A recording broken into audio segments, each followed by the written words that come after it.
We have entered a new era where artificial intelligence feels divine. Horoscopes, tarot readings, star charts can all be generated in a second. It appears that spiritual guidance is now instantaneous. What happens when we outsource ancient knowledge to pattern recognition software? I'm Pythian Priestess, and this is AI and Spirituality. Hello, mystics. Welcome to our episode on AI and astrology. We are living in an era where the stars can be charted instantly by software, where cosmic insight is delivered in just a second. And this isn't new. We've had astrology apps for years. But what happens when the sacred language of the stars gets reduced to a pattern recognition program like ChatGPT? Could this ancient tradition truly be understood and explained by AI? I am not here to vilify or glorify AI. I am here to educate and attempt to answer the hard questions that we are all asking ourselves as this new technology arises. And I am so blessed to be joined by astrologer Jeramie Bellamy, whose astrological practice is a grounding force that draws wisdom from this ancient system, and he is able to transform lives through creative thought and deepening awareness and making space for new rhythms and visions to take root. Welcome, Jeramie. Yeah, thanks so much for having me. You've been working with astrology for many, many years. When did that start for you? Astrology has always found me and followed me, but it was really around 2020, 2021 that I started to really take it very seriously. So it's been about four or 5 years of really submersing myself in it, but also probably a good 10 years prior to that of having interest in it. For your education, can you tell me a little bit about where that was and what system of astrology you Yeah, used? so I continue to study the Hellenistic tradition, and right now the Hellenistic tradition is really fusing with contemporary archetypal psychological astrology. So we're starting to fuse the 5,000-year tradition and its analytics in a more sort of predictive style into a blend of psychological aspects that really meets the modern world. So I've been studying with my teacher for a while now. So that's my focus, but I'm also always dipping into other spaces. I do a lot of astrological magic, and I'm always exploring where the potency resides over the span of a year so that we can preserve it as much as we can so that when we move into the next cycle, we have some benefit to work with. I understand what you mean. Like trying to keep that tradition alive is really important. For the people who are totally new to this, can you just give a quick definition of what is astrology? Yeah, totally. And I feel like this is a topic that needs a lot of nurturing. I feel like we've strayed from the roots of astrology and what that actually looks like. Astrology, to me, it's actually a visual art. Like when we really understand the system that we're working with, we are observing the shifting of seasons. We're observing the change of the light from light to dark. We're understanding the shift of the quality of air in relationship to the cycles that are happening beyond us in space.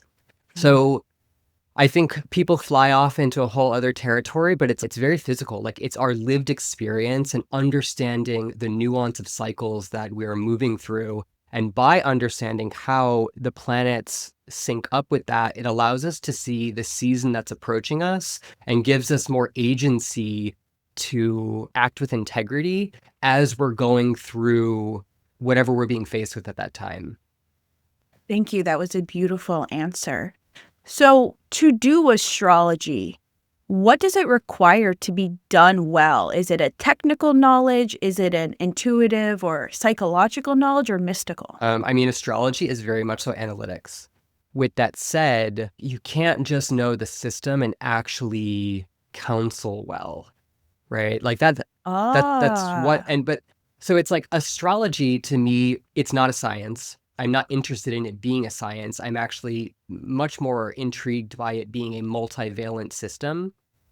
In that, if you apply the scientific method to it, it would collapse, right? Because it's a system of symbology that based on how you interact with that symbology, it's going to change.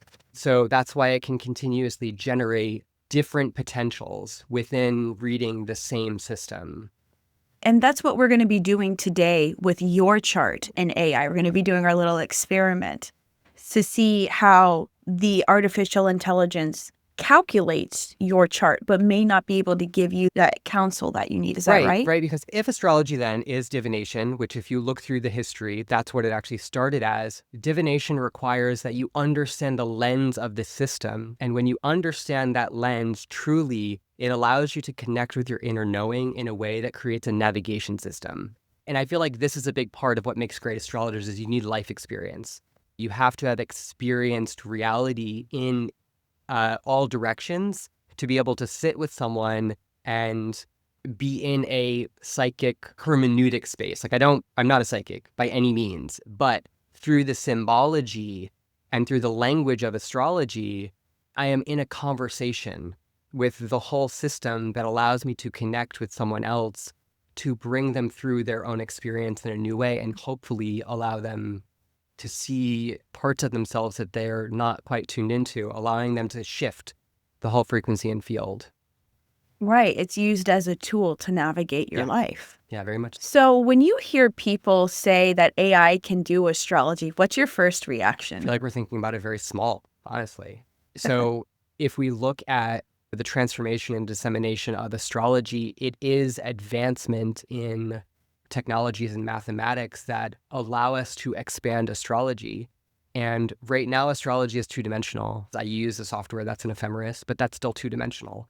And if we really look at the cycles that are happening in the cosmos, it is not two-dimensional. And astrology is really expanding into different fields. And part of that is because we can calculate much more complicated mathematics. So for me, the whole conversation around AI and astrology really goes into the realm of how it can actually expand the potential to work with astrology by allowing us to perceive into cycles that with our own processing, we can't quite get to. So I really see this moving into more of a holographic space that allows us, like, we deal with nuance, right? And it's like when you can then really perceive the cycles and also have a system that can calculate, pinpoint, and lay out what's happening, it's like we get into an additional layer of the potential of what can happen. I think a lot of our conversation here is, can AI interpret a birth chart? Because I feel like I am coming from the lens of an astrologer as to how can the technology allow me to get deeper into the astrology so that the symbology that I receive can allow me to connect with people on deeper levels. There's these different angles that we can view astrology and AI. For now, though, astrology as interpreting birth charts, I think that it takes so much human know-how. It takes so much of the experience of what it means to be human to really engage with astrology that if you want to look up basic things, sure, you're going to get a little bit of insight. But truthfully, in my experiments of playing with AI and astrology, you only get what is actually close to correct if you know the astrology. You have to know enough about it to know when it's off. And it's off pretty significantly right now.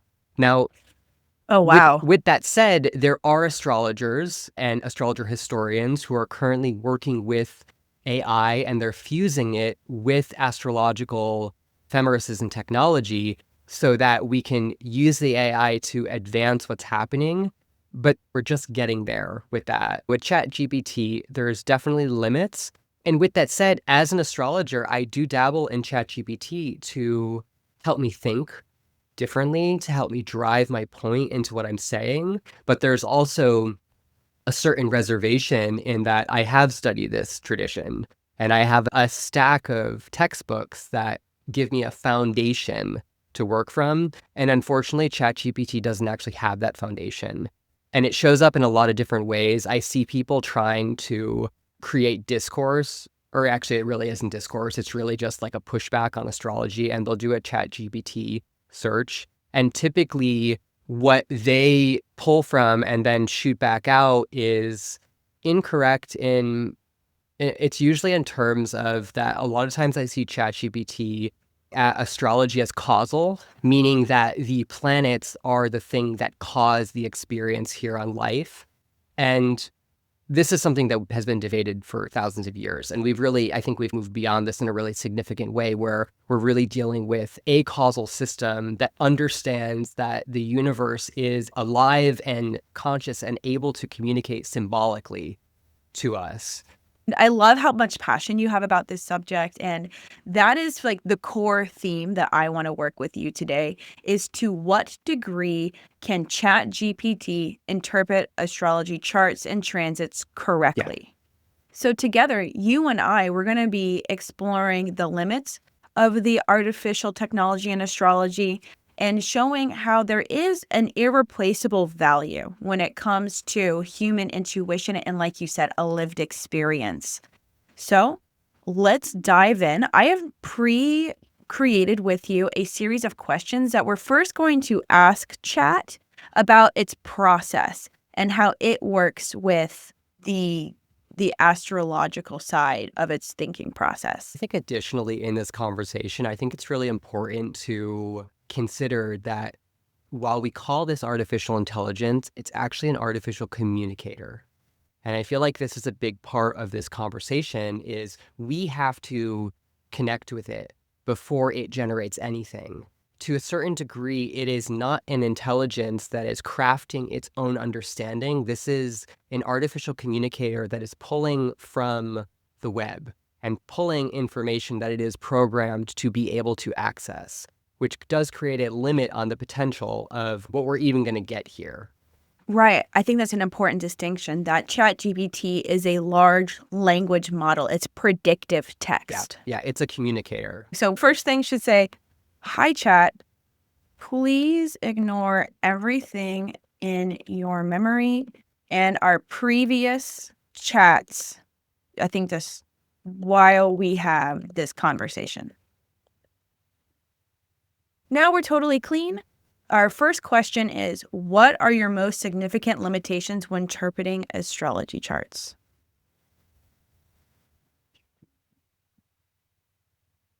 Wow, what do you know? That's like the first thing it brings up is that intuition that you mentioned. Also life context. Yeah, look at that. Over-reliance on textbook. Yep.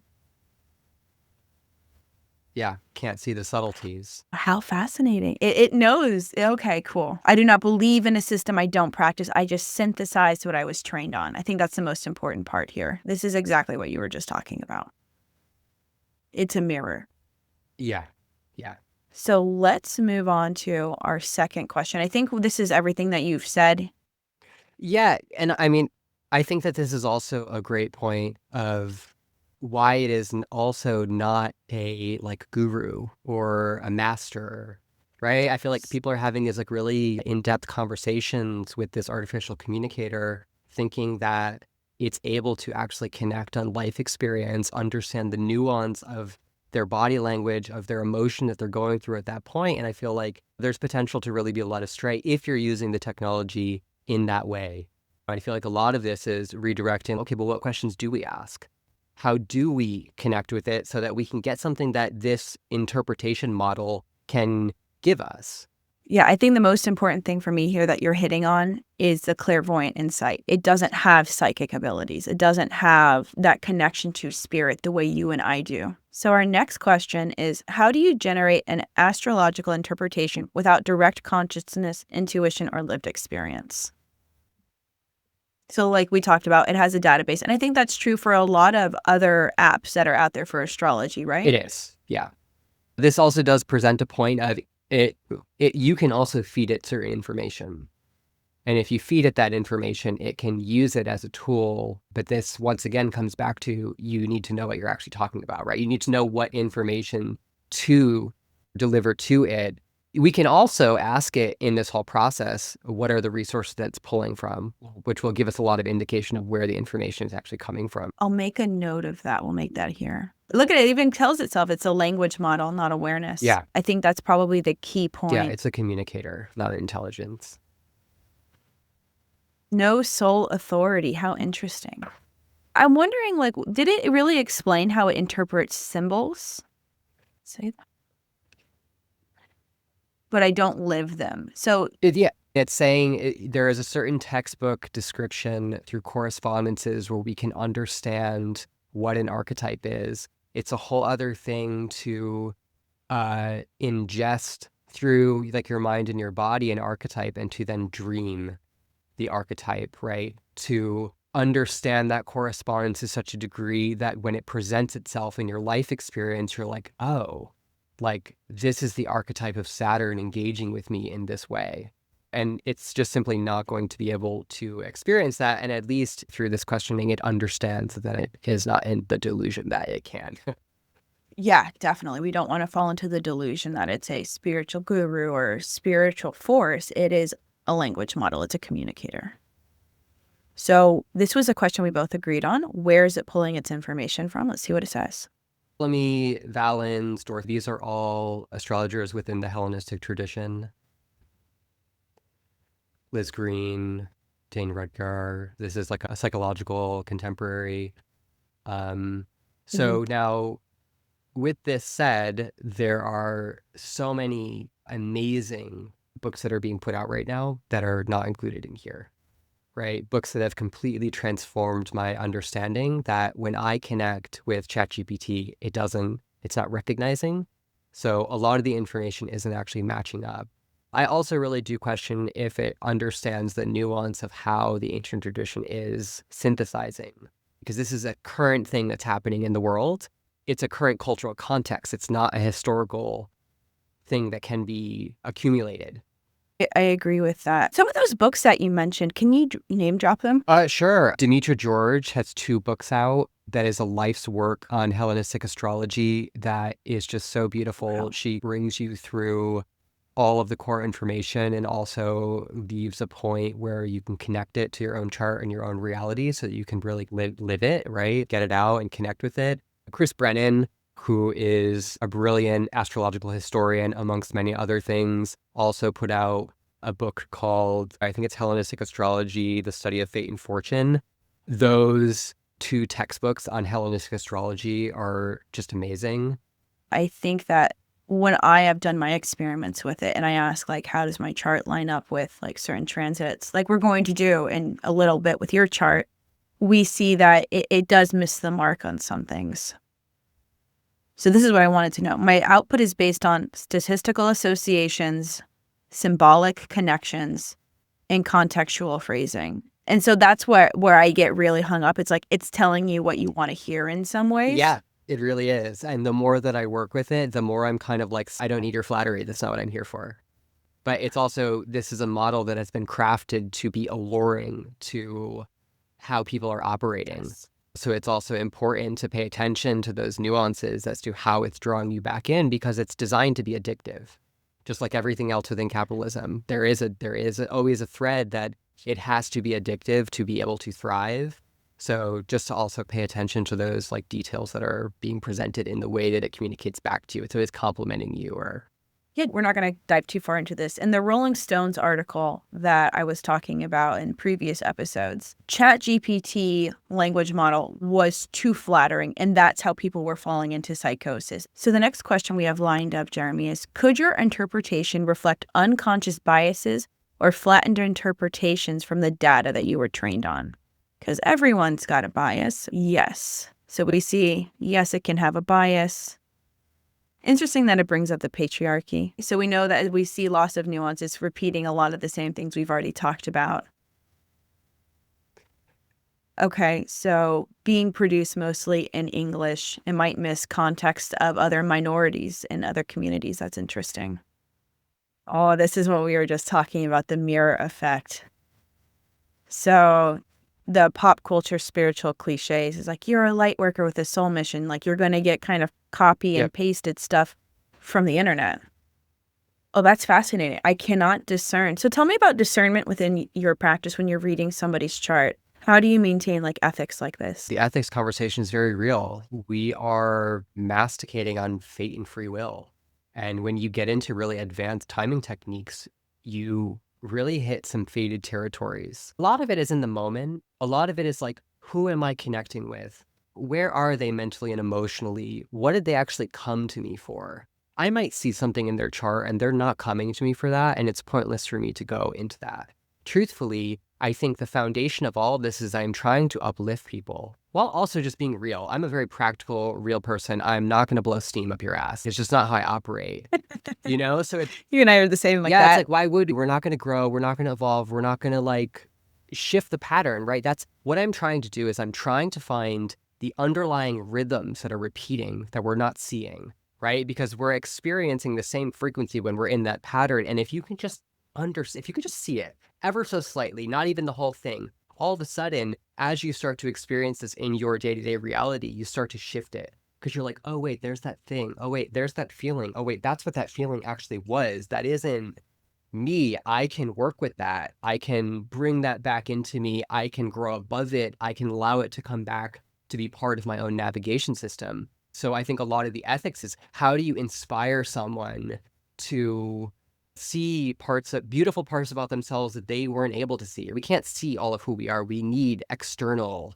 reality and reflection to help us get into who we are. How do you allow people to understand timing to say, okay, I've realized you're really driven to want that one thing right now, but maybe you just lay off the gas there and just let this other thing happen. It's like there's so many things that just support people in making good practical decisions. And so much of this comes back to a really healthy remediation of, are you eating healthy? Are you drinking water? What is your internal conversation like? So it's like, how do I use all of this to get into these very practical and very simplistic things, but allow people to recognize them?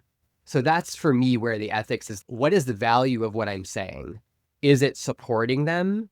And if I see something that's really challenging, how can I transform my own language to meet them where they are, to not necessarily hit them in the face with this intense thing that could totally send them into a spiral, but give them subtle energy that allows them to maybe recognize something and maybe shift the whole field without ever even going there. I think that's a huge part of tarot ethics too, is like you as a person, you're holding a responsibility as an authority in that moment. And what you say matters and can really affect the trajectory of other people's lives. Second point was this ChatGPT, AI, large language models, LLMs, don't experience alchemy. And I think that is something that kind of informs the human experience, especially the way that you're doing astrology. Yeah, no, that whole transformation, right? It's missing here. Yeah. So it gave us some stuff that we can add because we have a prompt for it to read your chart. It says choosing a tradition. So we know that you're doing Hellenistic. What kind of insight are you looking for? And what if do you want to add anything to our prompt? No, but I will confirm that these are things that I am doing when I'm using it as a tool to advance the work that I'm doing. I specify certain things. If it's giving me the wrong point of view, I correct it. If it's giving me wrong dates, aspects, interactions, which it does frequently, I interact with it to navigate what's happening. And oftentimes it does redirect it and I get something out of it, but it takes effort to get there. I feel like if you do one search and you just take all that information on face value, you're likely missing something and being led astray in another area. Yeah, I see what you're saying. So before we jump into your chart, which we're going to do in just a minute, we have one more question for it, which is, chat, are you capable of offering compassionate insight to someone facing a spiritual crisis through astrology? So this is where people get really hung up. That language can stimulate or simulate compassion, but it's not actually compassion. That's where that nuance is, I think, really hurting people. Yeah. I feel like this, even as an approach, just makes me feel like, what is the loss of masters in the world? Why is it so hard for people to find someone who can provide them the proper support that's needed? Because this type of question, like, we're not going to get from a piece of technology. And I feel like if we're even approaching technology as this, to me, it starts to represent that there is actually a lack of intellectual stimulation in one's life, right? That they're so drawn into this that it's actually that we start to see that there's a filling of a void that's happening, which I'm really cautious of. And I've actually had to have conversations with certain people who were really like in very deep conversations and just be like, hey, like maybe you should also just consider like where else in your life do you need intellectual stimulation? I absolutely agree with you. I love that I've seen it say multiple times, I cannot hold a spiritual presence. I cannot get intuitive downloads. Not my favorite wording, but the one that's used on the internet. So that makes sense. It's not in place of human connection, which is ultimately what spirituality can include when you're working together to reach something higher. I really question the guiding of the tone. It's like, how do you guide a tone of a conversation when you don't understand the emotional state? It's a good question. There's Yep. like, yeah, it's just, that's like kind of a really weird point for me. Now we're going to dive into our actual experiment. So Jeramie and I are going to test ChatGPT's ability to interpret a natal chart.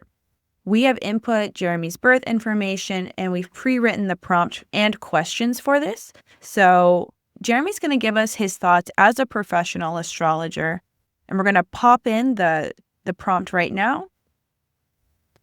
Chat, you are an experienced traditional astrologer trained in both psychological and esoteric systems. Please analyze the natal chart of Jeramie, born on July 19th. And you were not born in the 1800s. No, I wasn't born. Or 1876. Maybe, actually. Aliens. No. Oh my God. 1986. 1986. Yep, no. I will be 39 this year. Oh my goodness. Well, thank you so much for sharing your chart with us. Yeah, my pleasure. I don't know where this came from. This in Royal Leamington Spa. It is in Waterbury, Connecticut. I think what happened was I had it go through and, like I said, like make this prompt best, and then it changed a bunch of stuff. It does that. Yeah. Weird. And then I want to change esoteric systems to the Hellenistic system. Yes. Okay. Show me his chart, his placements, including planets and degrees. Use a blend of technical accuracy, spiritual insight, and philosophical depth. Please show us your sources after every answer. Do we want it to also show us his thought process? If you feel that you would like to do that, then go for it. I know it's going to give us a lot, so we're probably also going to need to pare back a little bit. The first thing... Show me a summary. Yeah. How's that? Short summary. And the first thing that we're really actually going to look at is we're going to look at what degrees that these planets are, because I did multiple searches trying to get my chart through ChatGPT, and it was incorrect multiple times, so I kept refining my wording. And I got something close to my chart, but it is not actually my chart to each degree of each planet. So starting from there, it has always been incorrect for me. Like first go to an ephemeris, and you can go to astroseek.com. It's very reliable. You can put in your information. You can choose your house system that you use if you want to be whole sign or Placidus or anything in between. And at least then you know what chart you're using. And I can see from right here, Sun in Cancer at 26. Mine is actually 27. Moon in Sagittarius. My moon isn't even in Sagittarius. It's in Capricorn. Mercury in Leo at 3. It's actually at 2 degrees. Venus in Virgo at 8. It's at 9 degrees. Mars Capricorn at 15. It's at 14 degrees. Jupiter in Pisces at 22. It's at 22, but it's not actually the real degree because mine is 2246 and this is 2250. Saturn in Sagittarius at 3. Yep, but it's incorrect. Mine is 319. This is 336.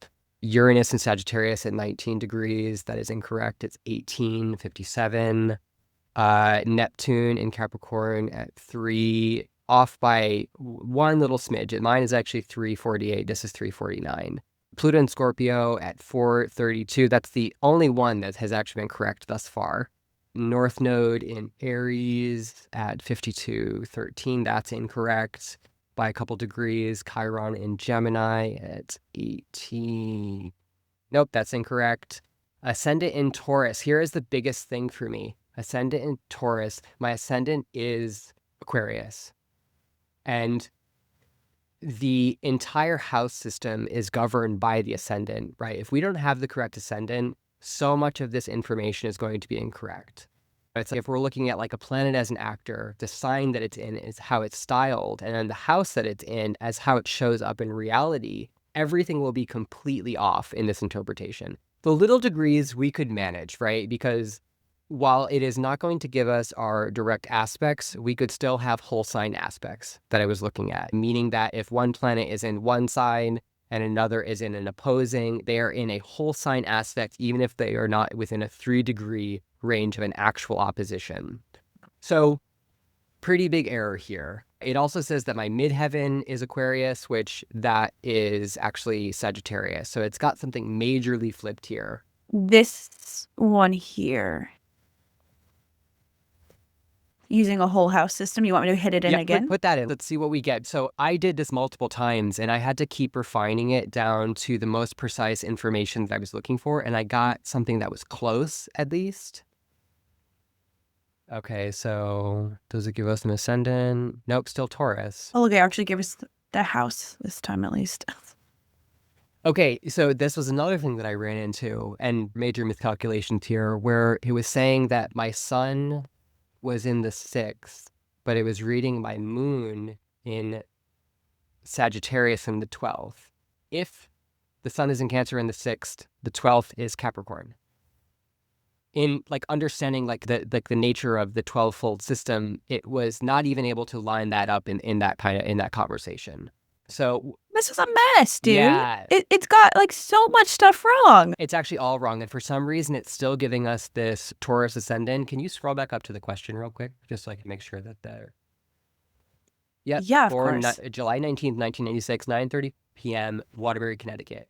Okay, so the time and the location are giving us the ascendant, which the constellation that was rising in the east at the moment of your birth. And then that location is giving you the midheaven. And this is pinpointing you on Earth that then calculates where the stars were in the sky at the moment of your birth. Unfortunately, chat has a very hard time doing this.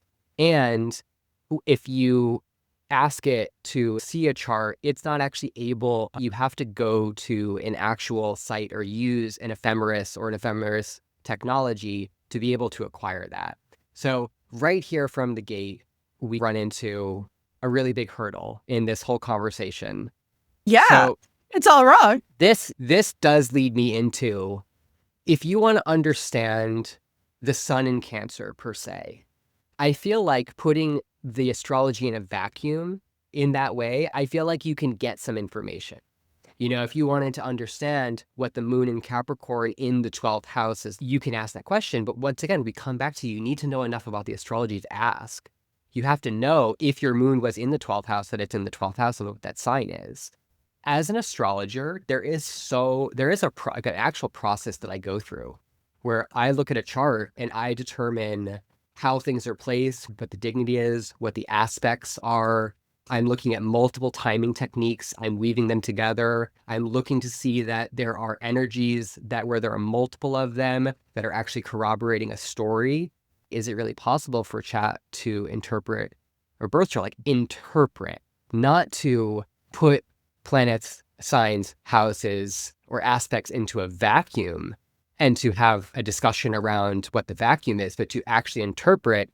I don't really see right now that it has that capacity to interpret. Now, with that said, there are other people, like I do know Nick Diggin-Best is working with Patrick Watson and another astrologer, and they're developing a whole new program called Nichepso that is another astrological software that's an ephemeris, but it uses AI to advance the technology.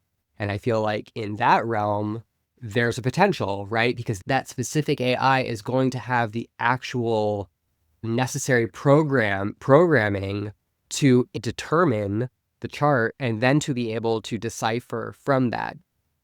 It still leaves the question of, does that ever replace an astrologer? No, I don't think it does. I think it's a great tool to start learning. But if you know just enough and you start to ask these questions, I think you can get interesting insights. But even in these insights, I will always take one thing and I will leave something else because I'm like, okay, that's interesting. That actually meets my process, the analytics, the core information, and how these things synthesize together. But in another, that doesn't actually meet this.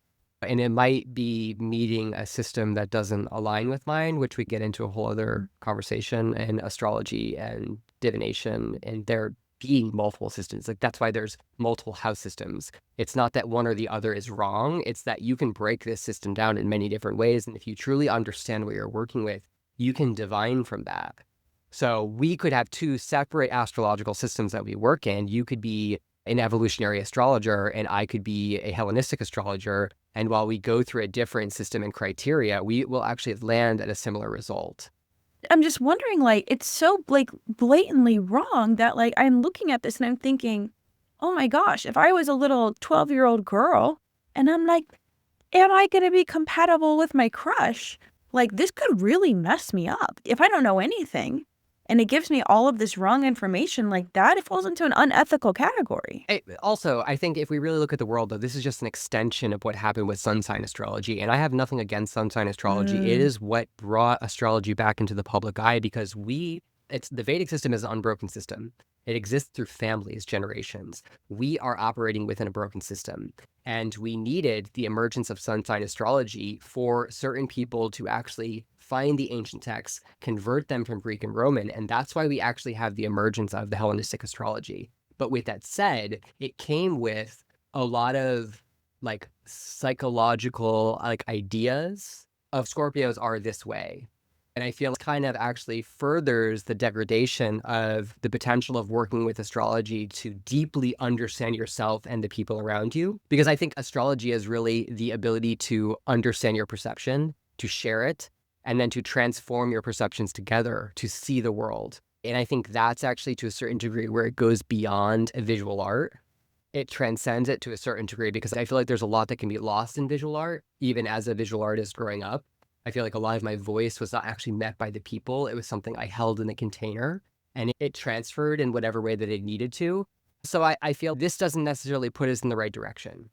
I feel like it's also setting us up to have more notions about what the science and symbology say in our reality that actually lead us farther astray and shuts more people down to astrology. Because if we really look at the presence of astrology right now, we could probably say about 75% of the population has no interest in it, right? Because they have no understanding and have not spent 5 years tracking the stars to be able to understand the intricate nature of time, because that's what it's showing us, right? It's showing us multiple layers of systems that are all working together that break down our ability to understand the process of time. I'm following. Yeah, we can now take some of the questions that I asked and we could ask them, right? What challenges might someone face by having the moon in their 12th house and the sun in the 6th? How might this support them later in life? How do you feel about this one? So it's telling me about the hidden emotional body. We know that the 12th house is of hidden things, the occult. Do you agree with what it's saying here, these 4 basic bullet points? Yes, a lot of this can show up. It can also mean that this individual really needs a private space, that they show up in creative spaces and incubators. A dark room where they're developing film is a really great space for them to have their emotional and physical needs met. With that said, we're in a vacuum, right? So there's a lot of other factors that are going to indicate this. I'm not sure if it goes into anything about the mother here. It sure does. Right here, it says like it can show mother wounds and ancestral grief. Okay, I like that it says that because that definitely is a real thing that can show up. Both the moon in the 12th and the sun in the 6th can be a sort of mother-father familial difficulty. And a lot of times in client work, I see that there is a very difficult relationship to the mother and potentially actually left at a very young age. Now, with that said, I just do want to point out that the light is in the dark place, right? So what we're actually talking about here is we're talking about through the aspect doctrine, what we're looking for is communication through aspects. Both the 12th and the 2nd house, as well as the 6th and the 8th house, does not have a direct aspect in the classical aspects. So these places were said to be dark and were said to be outside of the sight line of the individual. So what happens when you have a light in a space that you can't see? In your darkest space, what happens when there's a light there? There's this beautiful potential of being able to navigate really difficult aspects of life. Comes later in life. Sometimes the younger reality of this equation is deep emotional trauma and trying to understand like how to grapple with that. But later in life, there's this ability to really be of support of other people that are going through deep emotional trauma. And I don't know if it pulls that up, pointed out if it does. You know what? It actually does. It says that it can become, I don't love the word channel again, but that is the language of the internet. For dreams, intuitive healing, ancestral wisdom, many therapists, mystics, monks, and nurses have this placement. So This also just points out when we start to put things in a vacuum and we understand the astrology enough to ask a specific question, it does get us a lot closer. And this is one of the things in my experience that I've been playing with, to not actually have it interpret, but to, in a vacuum, allow it to examine a question or a topic. Right, to give more explanation Yeah. or give some greater understanding. So let's check the house. So Sun in the 6th house is the humble path of purpose. So we see challenge 1 is ego wounding through service, feeling under-recognized, burnout or health struggles, chronic fatigue, perfectionism, resentment, and difficulty owning authority, a deep humility. Does that sound right Okay, to you? so let's just expand upon the 6th house a little bit, because these explanation of houses are so tiny that it's not going to encompass the actual space of life that this inhabits. The 6th house is a place of self-sacrificial work. A lot of times it has to do with the people that we work for and work under us, and it's really what we strive to achieve. So a lot of times the sun in the 6th can feel very Sisyphus, of like pushing a boulder up a hill to watch it come back down, to repeat over and over. That's where we get this kind of like burnout. To the same effect, it can really be a space of service and understanding that what you strive for isn't necessarily about big financial monetary reward, but for doing something that has deep meaning. So it's hitting on things. We then start to weave into this question of, can it, in this context, is this really counseling someone? Or is, Yeah, I don't it's think only so. giving you lists of things, right? It takes a lived experience and a wealth of astrological knowledge to take these core insights and to be able to work with someone in a way where if they're having extreme burnout, right, and their emotional needs aren't being met, this isn't necessarily going to help them, right? There is a deep conversation that has to happen to allow them to recognize what they're feeling and to get little tips and insight to be able to re-navigate the situation, to understand that maybe they're giving too much of themselves. Maybe they have too much of an ideal locked up in their mind of what they're supposed to be, that they're actually running themselves ragged, trying to please their surroundings. The 6th house is also of pets. It's of health circumstances. So a lot of 6th house situations, when something's happening in the 6th house, it could be happening to your pet. I think this is another really important thing to recognize, is like the astrology that is happening in your chart is not you always. Oh, I didn't know that. Personally, philosophically, when something big is happening, you're going to feel it. But if something is happening in the 7th house and you're in a committed relationship, it's most likely happening to your partner. If it's happening in the 8th house, it most likely actually has to do with the resources of other people or your significant other. It can happen in the 2nd house, and it can be someone else's material or money. It can be how someone else is nourishing themselves. It can be the 4th, and it can have to do with your family. That might connect to your connection to your family, but it could actually be happening. It could be in the 3rd house, and it could be your sister. Oh. It could be your brother. It could be your cousins. It could be your aunts, uncles. So it might Wow. also be in the 3rd house, your communication style in relationship to that extended family. But a lot of times it's not just you. So I feel like this is another territory where we can really miss the nuance of how astrology shows up in the world with this type of listing of something out. If you don't actually have the guidance to understand how to put that together, you could really be missing a lot. And I think more importantly, you could be missing the ability to say, but what's happening around me? I feel like when people ask these kind of questions and they look at this information, they internalize all of it. And it's really important to say, but what is happening around me as well? And is it showing up there? Because that might actually be showing me something much deeper about my own experience if I can recognize where it actually is out in the world. Wow. Yeah, you just gave me so much to think about, of like, this is such a narrow view of the entirety of astrology. And we know it's being shortened significantly in order to be skimmable and readable. So let's ask it another question. The moon is in Capricorn in the 12th house. How might this moon be affected by Mars being near it in the same sign? Is there anything you want to change about this prompt? Go for it. All right.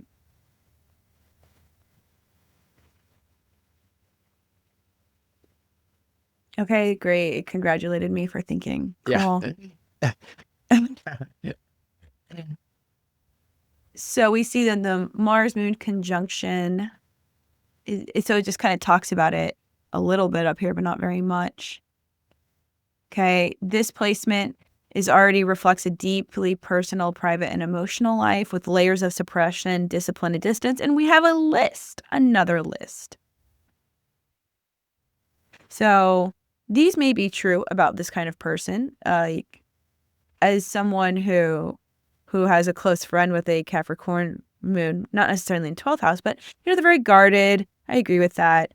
So yes, that seems accurate. And it's also kind of a repeat of what we just saw above. So there's multiple things that we're dealing with here. One, the moon is in Capricorn. The moon is at home in Aquarius, which means that the moon is in its antithesis.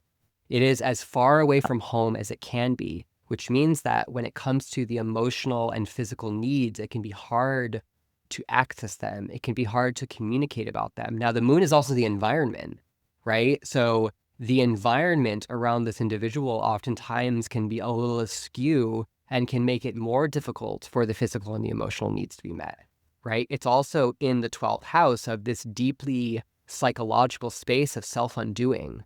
There's a lot of factors that we're looking at here. So now we also have Mars in Capricorn. Mars is exalted in Capricorn. This is the place where Mars does really well. So one of the equations that can unfold here is if this person is given the tools, it will do everything that needs to happen. Well, what happens if it needs help, right? It can have a really hard time asking. It can overexert itself in the process. Another thing that can show up with Mars and the moon is having a very overly reactive emotional spectrum, younger in life. When it comes to later in life, as they mature, there can be this martial need to express the emotions clearly. Another thing that can show up here is Mars moon can be bodily injury, right? In the 12th house, also potentially something psychological. So that there's so many things that are happening here. And we're also on this familial axis where Mars is in the 12th in Capricorn opposing Cancer. Both Cancer and Capricorn, it's like of the family ancestry. What in the ancestry and within the family sphere is also, right? We have the moon in the 12th house in Capricorn. What is the mother wound? So it's like there's so much nuance here. There's so many additional factors here. There are two ways to break down all of these signs in this external way. And the triplicity ruler of the earth sign in a night sect chart, I was born at night, is the moon. So while the moon is having this difficult time here, it's also supported through triplicity, meaning that there's some sort of external support that helps this moon. Now, if we look towards where Saturn is averse to this moon. It is in Sagittarius, closely conjoined the midheaven, so there's like this intense amount of responsibility. But this Saturn is also, while it's in a strange place because it's Sagittarius, and Jupiter and Saturn have this interesting relationship of structurally shifting foundations, it's also very jovial. While it's difficult, while there's deep wounding, there's also this transformative nature of, okay, well, let's be disciplined about what really matters and let's whip some positivity in there. And I only say this to point out, it's like when we look at one thing, we have to know all of these other things that are happening in the chart to really know. If I were to just look at the moon in Capricorn in the 12th, and I didn't understand the triplicity lord, and I didn't understand the nature of Saturn here and how that will also play out, and I'm only getting into just the first little weeds there, my interpretation would be very weak. It would be weak. It wouldn't give you the depth. Like everything you just told me here, this gives me layers of understanding of how the chart is an interplay, where this, like you said, it's very much in a vacuum and it doesn't give you that broad spectrum. Right. So if that we're working with a vacuum and we don't read too much into it and we take it for what it is, I think we can get interesting little insights. I think a lot of things that I've been bringing up, it is saying here. There just isn't a high degree of counseling. And we can then ask it, we could say, okay, based on this information, can you counsel this individual on what they might be experiencing? Let's say, give it counsel on how to mature through maybe like the significations and experiences that this individual might experience. So let's see what we get there. Okay, so the first one we have here is you were trained to survive, not feel. Its counsel is you are not broken for struggling to feel. You are survivor trained for harsh terrain. And now you are learning to inhabit a gentler ground. That doesn't give me anything, honestly. Like, I don't know what is gentler ground. Like, that doesn't do anything for me. Next one we have is learning to discern between sacred strength and self-erosion. The counsel is, am I being strong or am I abandoning myself? Now, that might be like a good question to ask yourself, but it's certainly not a lot of counsel at all. No, I mean, some of these things will land and read, but it's like, how much development are you actually going to get from that?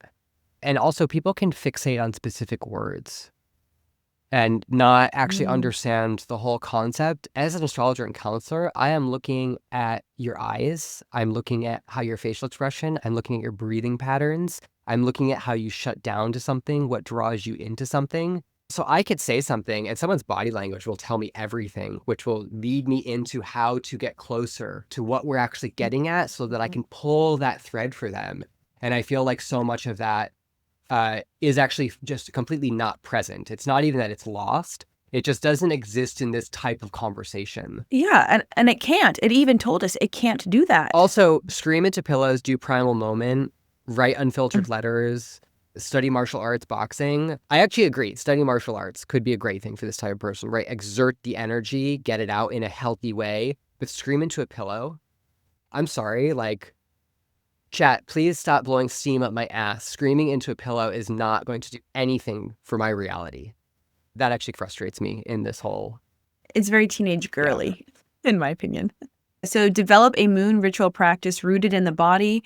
Bring the moon down into form. It's still vague to me.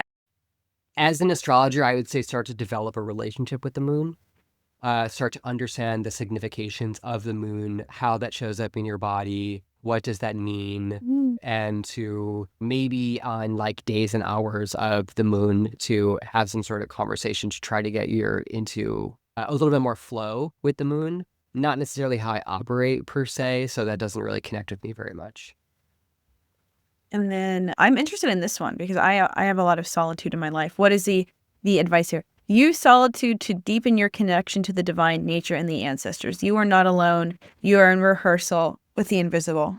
I have no clue what rehearsal with the invisible means. I will say that someone with the 12th house moon needs privacy. I always have a little studio, no matter how small it is. I have to be able to shut the entire world out, and I need to be able to be alone and be in a creative state. So I could confirm that. Yeah. Okay. I also, the one thing that I don't like airy, fluffy language. To be in connection with what was it? Where did it go? Oh, the rehearsal with the invisible was not great. No, it was like in connection with the divine and ancestors. Like, I think more practically just to be able to hear your own thoughts and emotions, right? Because that's what I'm interested in getting people into. It. If you're someone who needs privacy to process, well, be in privacy and process. Feel what you're feeling and allow yourself to think what you're thinking and to understand the difference between the two and to like solidify your knowing of who you are as a person. So like connection with the divine and ancestors, like I feel like for someone who's approaching this, like what does that even mean? Right? Like when I think of that, like connections, like maybe meditation, like there's so much that you have to unpack and figure out for yourself. Whereas if I had a session with you, you would give me concrete suggestions that aren't so highfalutin and flowery. Yeah. Yeah. It'll also meet you where you are, which this has no clue where we are emotionally. Yeah. No, it doesn't. So next and the last one we have is claim the role of healer, not martyr. It tells us that this is karmic, suffering in silence. The counsel is your pain has alchemical value. No duh. But only if you stop martyring yourself. I mean, that's true. But then like it gives you things like shadow work, which anyone who watches my channel knows that I believe that shadow work needs to be done with a professional therapist, a Jungian trained psychologist or psychoanalyst. It's not journaling. It's your unconscious mind. Like this is so vague and it's just buzzwordy. Now I'm pissed off. I mean, are you ready for your grief ritual? What does that mean? I feel like Midsommar, where we're all wearing flower crowns going, Jesus. All right. So here it gives us a little, your shadow and like where you're headed. This is kind of helpful, I guess. What do you think? I mean, I think that all of these things on a base level can be supportive. It doesn't really weave it in any way that I feel like if someone is coming to astrology, there's a little bit of a crisis. It's like people are looking for something. They are trying to understand their reality and they're trying to figure out the way through. While I think someone who is really maturing can potentially look at some of this and be like, oh, that really does make sense. Like this, like one line can really speak to someone. I feel like it can. And I do always come back to what is divination. And I feel like divination is the ability to see a symbol and to allow that symbol to bring something up within you to the forefront of your consciousness so that you can see it and you can recognize it. And then you can transform your system to experience reality differently, to then land in something that is potentially new. I love that. Can you see a symbol here not given by a human and still have that personal experience? I do believe that's so. But I question the clarity of that divinatory experience. With that said, I could be counseling someone on something and they could completely perceive my words entirely differently than what I deliver. So I feel like to a certain degree, we're always dealing with this.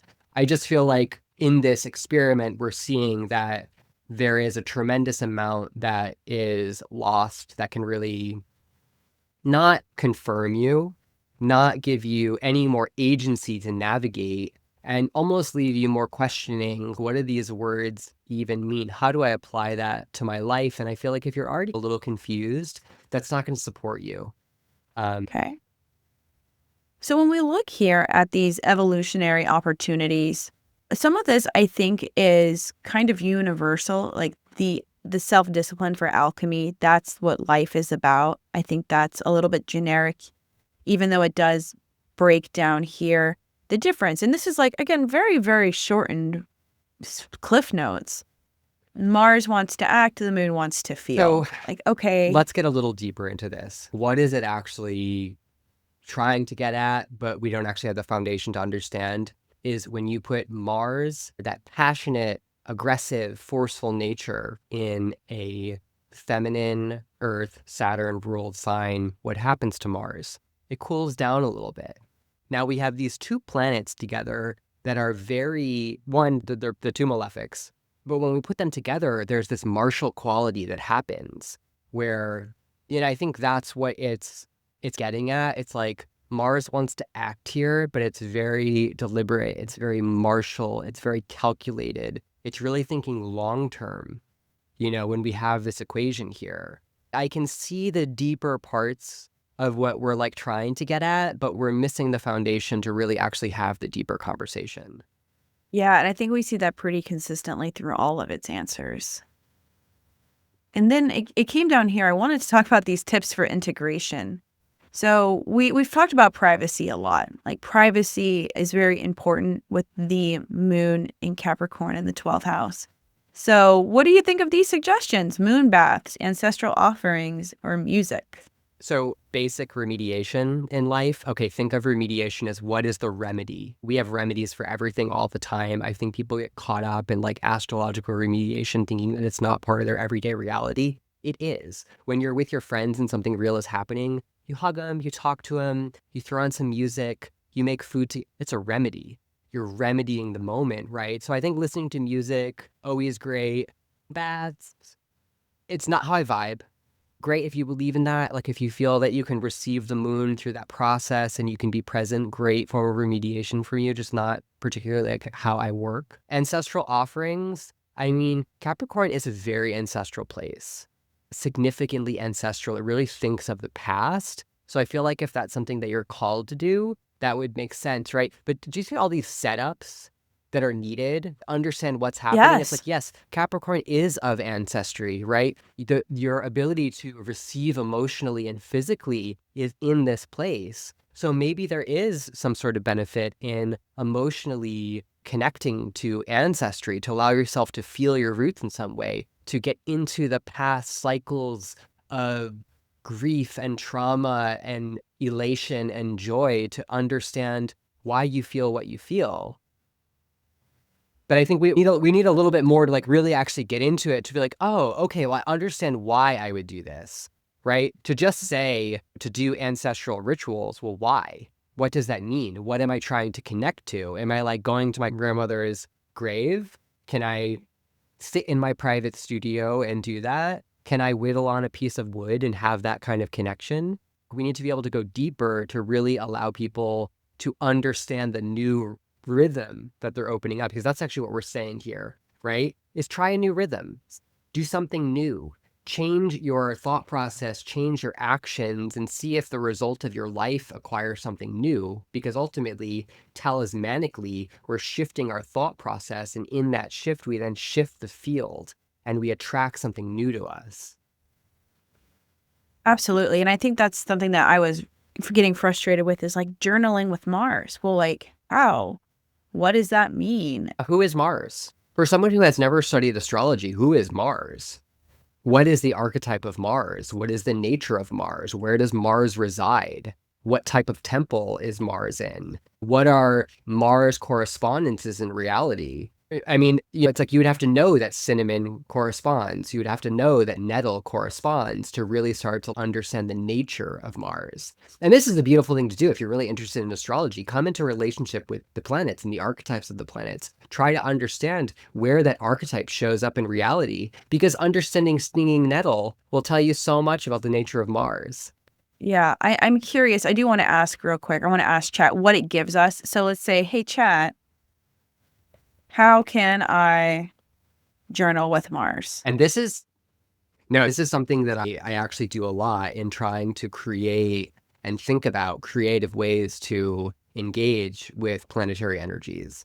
Okay, this is what we're talking about. Now, what's a creative way to engage with that? Now, the difficulty that I find here is it gives me a lot of the same stuff over and over for Okay. different archetypes, for different situations. It's giving me the same thing, right? It also starts to Right. loop into the fact that I think creatively through astrology.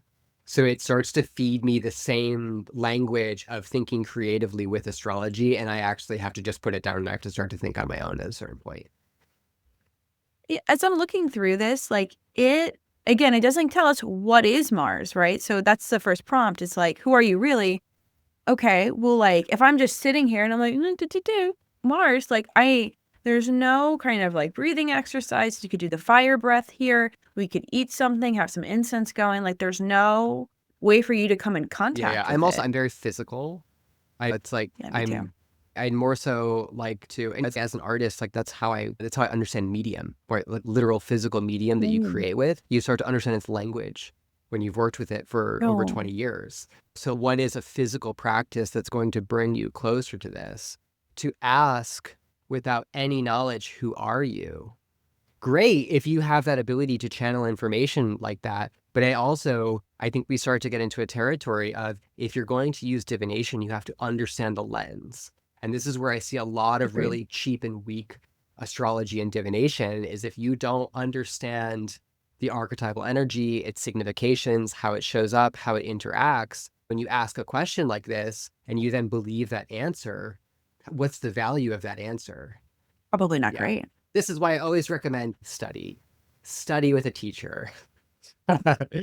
Yeah, that's probably like find the master. Yeah. So these questions for step 2, understanding your Mars story, they seem fine. Seem fine to me. Activating Mars with honesty. See, like some of these questions might become really hard to answer though. Like, how am I currently betraying myself? I would need tarot or something like that to help me get into that depth of my mind. That's not going to come from my conscious mind right away. At least I wouldn't think so. I mean, I will push back on that a little bit. I think that questions Okay. like this can, in that same divinatory sense, right? It takes a certain type of person too. It takes a willingness to be honest with yourself. Your divination, that's really a relevant conversation, is like, how honest are you willing to be with yourself? If you're actually not honest with yourself, you're not going to get the result that you're trying to achieve. So if I was being really honest with myself, I actually can take this out of the context of activating Mars and just say, what's the question? And I might actually come to something. I might say, oh, wow, maybe I am betraying myself there. Maybe I'm not giving something enough time. By overanalyzing something or being too focused on that, I'm not allowing the thing to really happen. I think that we keep coming back to this, okay, that's great, but does it lead you astray? And maybe it does. Maybe there's a little bit more support that's needed, which would require a teacher teaching about Mars. Yeah. Because when we get into this magical element, right? It's like all of these things within the context of ritual are there to hold the focus. That's why we do it. Ritual is a means of holding focus, to be able to hold the field, to get into a magical state, to be able to work in whatever way we're trying to operate. So it's like without having the understanding of what is the signification of red in this circumstance, because someone might not understand red is Mars, which I think that's really loose. We can go much deeper than that. So I feel like there's a lot more to explore in this magical context of ritual that's going to bring someone into Mars. What it's telling you is like, be aggressive because that's Mars, but that's limited too. If we were to understand Mars, we need to understand Venus, right? They're a dyad that work together. They're after the same thing. And I feel like this is something that we miss, but they go about it very different. Mars is assertive, it's passionate, it pushes forward to what it wants, while Venus attracts, it sits back, it allures, it allows it to come. So it's lost here.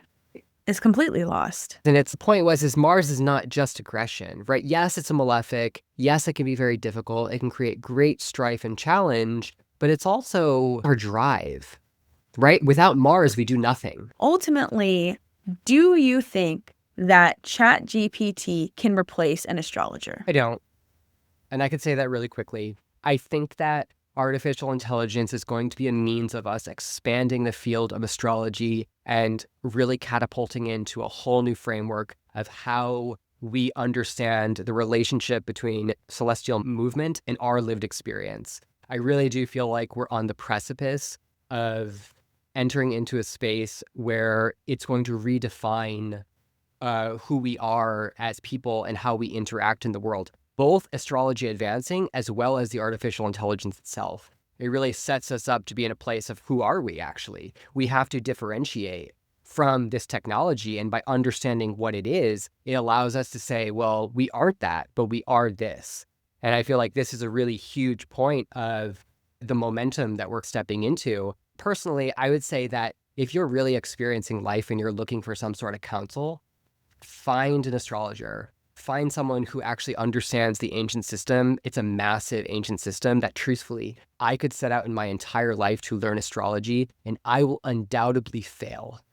I will never learn. Oh, wow. I will never learn all of astrology. Astrology is expanding within every second. Our understanding of it, and with the support of technology, right? We have to consider like astrologers right now are only here because of technology, right? And just like 40 years ago, you had to actually calculate mathematically the placements of the stars. And I have a software where I can look infinitely into the future and into the past.